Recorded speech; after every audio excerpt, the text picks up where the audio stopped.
Brought to you by TechnoSpark 20 series smartphones. I'm superhuman. ये कह रहे हैं कि गठबंधन का प्रत्याशी कमज़ोर साबित हो रहे हैं भारतीय जनता पार्टी के अनुराग शर्मा से। आखिर क्या कारण है, ऐसा क्या लगता है आपको? देखिए, मोदी फैक्टर अभी भी एक बहुत इम्पोर्टेंट रोल प्ले कर रहा है, जिसकी वजह से जो मेजर वोट शेयर है वो बीजेपी की तरफ। योगी जी का जो है वो रोड शो हुआ, तो इन बड़े नेताओं के दौरों के बाद में यहाँ पर सिनेरियो थोड़ा चेंज हो गया है। राहुल गांधी ने बहुत बड़ा मुद्दा उठाया जो देश के कई बड़े पत्रकार अपने पेज पर शेयर कर रहे हैं। झांसी में स्मार्ट सिटी के नाम पर छाते लगाए गए, लाखों रुपए के छाते लगाए गए, और राहुल गांधी ने सीधे सीधे भ्रष्टाचार पर प्रहार किया है कि आप ठीक है डेवलपमेंट कर रहे हो, लेकिन उस डेवलपमेंट में भ्रष्टाचार कितना हो रहा है इस पर भी सरकार की। प्रदीप जी आए और उनके साथ में सपा गठबंधन ने जो अपनी ताकत लगाई, क्योंकि कांग्रेस का जो आधार है वो उतना ज़्यादा मजबूत नहीं था, लेकिन समाजवादी पार्टी जब उनके साथ में आई है तो उनकी स्थिति मजबूत हो गई। उसके बाद में जब अखिलेश और राहुल की रैली हुई तो उनकी स्थिति काफ़ी मजबूत दिख रही है। योगी जी ने उनको, लेकिन उनकी रैली के बाद तुरंत बाद योगी जी की रैली हुई तो वो काउंटर उन्होंने वहाँ तुरंत किया उस चीज़ को। और एक सबसे बड़ी बात जो इनके साथ में है कि समाजवादी पार्टी की जो रैली होती है उसमें भीड़ तो बहुत जुटती है, लेकिन वो भीड़ वोट में कन्वर्ट। मैं हूं अमित श्रीवास्तव और आप देख रहे हैं यूपी तक की टीम मौजूद है झांसी में हमारे साथ मौजूद हैं झांसी के वरिष्ठ पत्रकार और संपादक। हम इनसे जानते हैं आखिर झांसी लोकसभा सीट की क्या स्थिति है, मौजूदा समय में कौन इससे हार रहा है और कौन जीत रहा है। क्या नाम है भाई साहब का? मैं शीतल तिवारी, दैनिक जनप्रिय अखबार का ब्यूरो इंचार्ज हूँ और बुंदेलखंड प्रेस वेलफेयर सोसाइटी का अध्यक्ष हूँ। देखिए, जहाँ तक श्रीवास्तव जी आपने चुनाव के संबंध में पूछा है, तो ये हकीकत में तो परिणाम 4 जून को ही हम सबको देखने को मिलेगा, जो भी जनता का फैसला होगा, जनता जनार्दन का। लेकिन जहाँ तक हम लोग अपनी पत्रकारिता के माध्यम से या समाज के बीच में जाते रहते हैं, लिखते रहते हैं, उसके हिसाब से थोड़ा सा 1-2 पहलुओं पर आपसे चर्चा जरूर करता हूँ। एक, उत्तर प्रदेश का चुनाव है, बगैर जाति के संभव नहीं होता है। इसमें जाति का जो है आंकड़ा आ ही जाता है कहीं ना कहीं देर सवेर। दूसरी बात, इसमें राष्ट्रीय हित के जो मुद्दे हैं वो यहाँ देखने को मिल रहे हैं। ठीक है, मानते हैं कई जगह देहात क्षेत्रों में महंगाई, बेरोजगारी और किसानी का मुद्दा दिखाई दे रहा है, लेकिन जो मुद्दे उभर करके आए हैं वो राष्ट्रीय हित को देख के लोग वोट कर रहे हैं। और मेरा मानना है कि जहाँ झांसी लोकसभा क्षेत्र की मैं बात करूँ तो गठबंधन का प्रत्याशी जो है वो व्यक्तिगत स्वभाव में अच्छे हैं। वैसे वो 2009 में लोकसभा चुनाव जीते, केंद्र में मंत्री भी रहे प्रदीप जैन जी, और स्वभावता भी बढ़िया आदमी है, उन्होंने क्षेत्र के लिए कुछ किया है। पर जिनके साथ उनका गठबंधन है उनकी छवि ठीक नहीं है। इस वजह से मुझे नहीं लगता कि वो टक्कर तो दे पा रहे हैं, पर जीत के द्वारे तक पहुंच पाएंगे, ऐसा मुझे नहीं लगता। अच्छा, क्या कारण है कि वो टक्कर तो दे रहे हैं लेकिन जीत तक नहीं पहुंच पा रहे हैं? क्या जातिगत आंकड़ा मेन है यहाँ? नहीं, ब्राह्मण मतदाता ज़्यादा बताए जाते हैं इस सीट पर, तो क्या लगता है आपको? जातिगत आंकड़ा तो निश्चित तौर पर प्रभावशाली होता ही है हर जगह, और वो फैक्ट डालता है। बट ये है कि कांग्रेस के प्रत्याशी हैं प्रदीप जैन जी, और कांग्रेस के पास अपना वोट बैंक इस लोकसभा में 1 लाख भी नहीं है। पिछले चुनाव की बात करें तो जो लोकसभा में जो व्यक्ति लड़े थे, शिवचरण कुशवाहा बाबूलाल जी के भाई, उनको 50,000 वोट मिले थे। तो कांग्रेस का अपना वोट बैंक लेटेस्ट के हिसाब से लगभग 1 लाख बन ले थे। अब सपा के पास जो वोट था वो श्याम सुंदर जी 2009 में लड़े हुए थे, तब जो है बुआ और बबुआ का गठबंधन माना जाता था, तब 3,43,000 उनके पास वोट थे।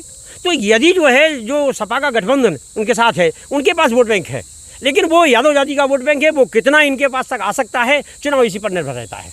सपा के गठबंधन का वोट कितना आ सकता है ये इस पर निर्भर करता है, शीतल तिवारी जी का कहना था। हमारे साथ अरिंदम जी हैं टाइम्स ऑफ इंडिया से, हम इनसे जानते हैं आखिर क्या फ़र्क आएगा अगर जैसे शीतल तिवारी जी कह रहे हैं कि गठबंधन का प्रत्याशी कमज़ोर साबित हो रहे हैं भारतीय जनता पार्टी के अनुराग शर्मा से। आखिर क्या कारण है, ऐसा क्या लगता है आपको? देखिए, मोदी फैक्टर अभी भी एक बहुत इम्पोर्टेंट रोल प्ले कर रहा है, जिसकी वजह से जो मेजर वोट शेयर है वो बीजेपी की तरफ जाएगा। मैं अभी पिछले 1 हफ्ते लगातार इंटीरियर वगैरह बुंदेलखंड में काफ़ी घूमा, तो ये पाया कि लोग लोकल प्रत्याशी से भले ही प्रभावित नहीं हैं, लेकिन मोदी फैक्टर की वजह से जितने भी उनके साथ अंदर द्वेष हो, गुस्सा हो, बट वोट वो उनको देना चाह रहे हैं। ये एक मेजर फैक्टर है। दूसरा फैक्टर ये है कि गठबंधन से कितने लोग आकर्षित हैं, ये दूसरा फैक्टर है। और मतलब यही 2 चीज़ें मेजर हैं। बट इस बार ये ज़रूर देखा गया है कि प्रदीप जैन जी ने बहुत टफ टक्कर दी है और उनका जो इलेक्शन मोमेंटम है वो काफ़ी स्ट्रॉन्ग दिख रहा है, जिसकी वजह से जिसको हम लोग कहते हैं केक वॉक बीजेपी के लिए वो नहीं है। केक वॉक माने आराम का रास्ता नहीं है इस बार इस लोकसभा सीट में बीजेपी के लिए। अरिंदम जी का कहना है कि इस बार लोकसभा सीट झांसी ललितपुर जो है बीजेपी के लिए आराम वाला रास्ता नहीं है, जो पिछले 2 चुनाव में रहा। हमारे साथ विशाल त्रिपाठी जी है, इन्होंने भी कई चुनाव देखे हैं, नज़दीक से चुनाव देखे हैं, ये पत्रकारिता करते करते लंबा समय हो गया।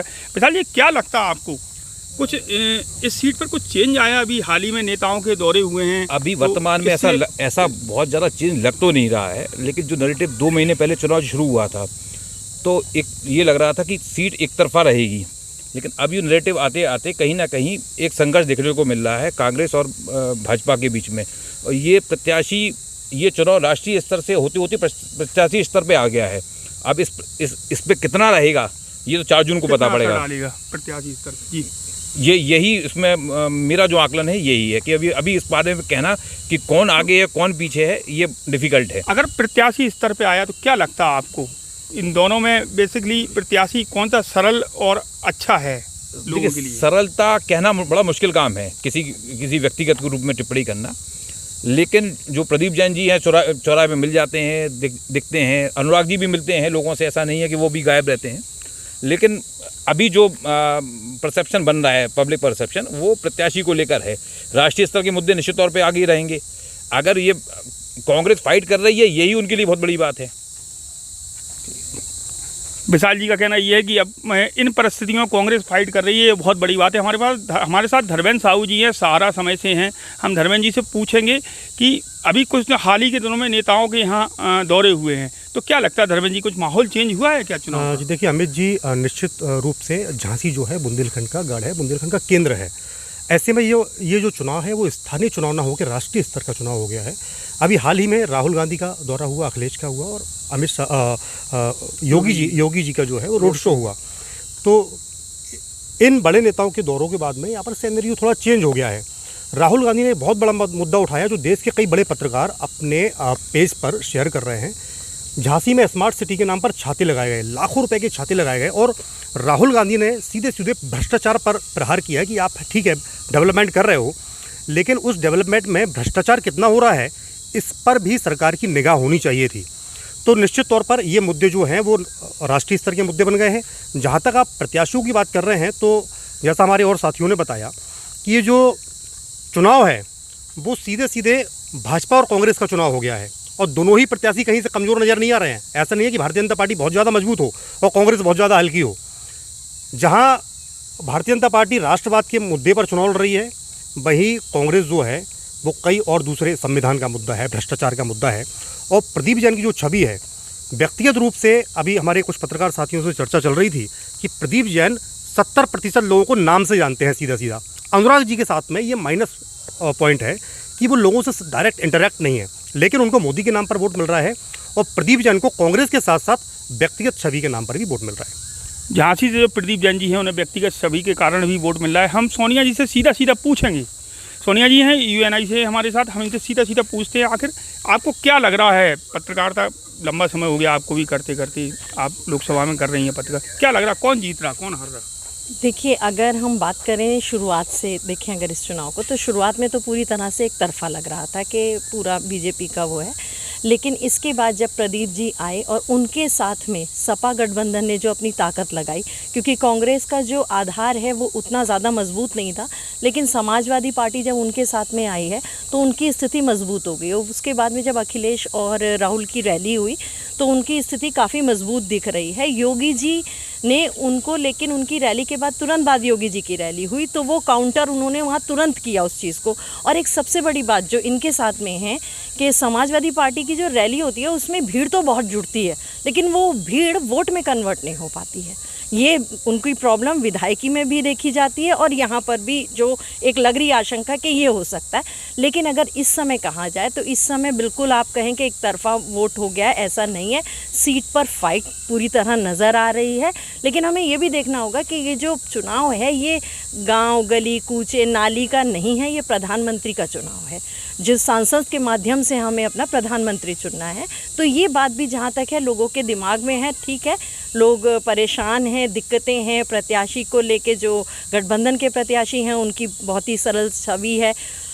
अनुराग जी के साथ में जो यहाँ के भाजपा के प्रत्याशी हैं उनके साथ में सबसे अच्छी बात ये रही कि छवि ये एक है आक्रोश जनता के बीच में कि मिले नहीं हैं या और भी तमाम तरीके की, लेकिन जो उनके कार्यकाल में उनके नाम पे लोगों का किसी के ज़मीनों पे कब्ज़ा, किसी पे और हिंसा या किसी और तरीके की व्यवस्था वो लोगों को देखने नहीं मिली है। लॉ एंड ऑर्डर का जो एक मुद्दा है वो इस सरकार में आम जनता बहुत शांति से है।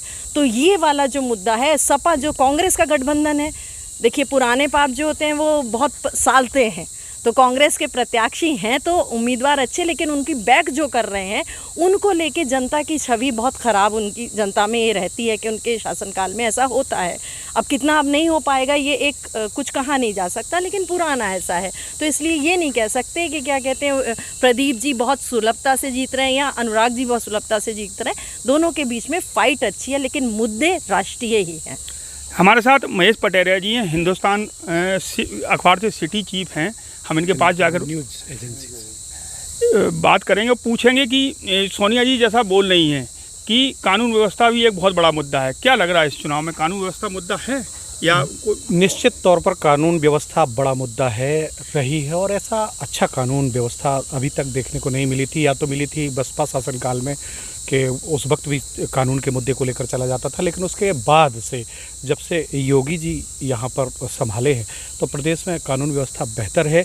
लेकिन जिस तरह से गर्मी अपना माहौल बदल रही है, तपिश बढ़ रही है, ठीक इसी तरह चुनावी तपिश भी लगातार बढ़ रही है। ये बिल्कुल नहीं कहा जा सकता कि कौन जीतेगा कौन हारेगा, लेकिन हाँ चुनाव इतना ज़बरदस्त है कि हम ये डिफाइन भी नहीं कर पा रहे हैं कि कौन आगे कौन पीछे चल रहा है। पटेरिया जी क्या लगता है कि झांसी ललितपुर लोकसभा सीट जो है इस पर जातिगत मुद्दे जो हैं वो हावी रहेंगे या राष्ट्रीय मुद्दे? देखिए, हम पूरे भारत में इस बात को नहीं मान सकते कि जातिगत मुद्दे हावी रहते ही नहीं हैं, क्योंकि हर पार्टी इस बात पर बात करती है कि हम जाति को हवा नहीं देते, और बात वो हमेशा जातिगत मुद्दों की ही करते हैं, समाज को बांटने का प्रयास करते हैं। इस वक्त भी स्थितियां ये हैं, और आप देखेंगे तो यहाँ पर सीधा सीधा आंकड़ा जो जातीय आंकड़ा हम उठाकर देख लें तो एक तरफ जहाँ कुशवाहा वोट भारी मात्रा में है, 3 लाख के ऊपर है, दूसरी तरफ अहिरवार वोट 3 लाख के ऊपर है, 3 लाख के आसपास उसका भी आंकड़ा है, 2 लाख के आसपास आपका मुस्लिम का आंकड़ा है, ऐसे तमाम और आंकड़े हैं। 1.5 लाख के आसपास आपका पूरा ओबीसी का जो आप लोधी और कुर्मी और आपका साहू समाज का और यादव समाज का वोट है।